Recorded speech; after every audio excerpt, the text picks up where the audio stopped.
Sobrang init dito, Miss Nicole. Ayon sa Pag-asa, mataas ang heat index na nararanasan ngayon sa malaking bahagi ng Pilipinas. At ayon sa Pag-asa, mataas ang tsansa na umulan sa ilang bahagi ng Central Luzon.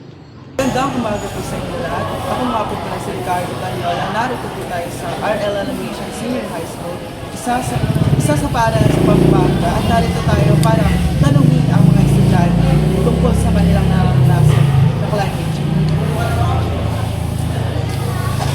Ano po ang nararanasan ng climate change? Sa ngayon po ay yung naranasan po yun ng mga estudyante is yung init ng panahon at minsang pag-ulan.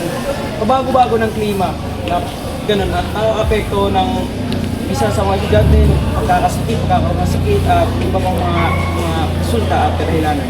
Maraming salamat po sa pagbibigay sa amin ang informasyon. At yun lang po, maraming salamat.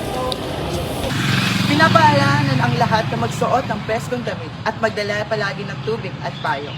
Manatili alerto sa mga maaring maging dulot ng bagong-bagong panahon. Manatiling alerto sa mga maaaring dulot ng mga pabago-bagong panahon. Ako si Nicole Maliwat. At ako naman si Ricardo C. Daniela. Ito ang Balitang Hollywood.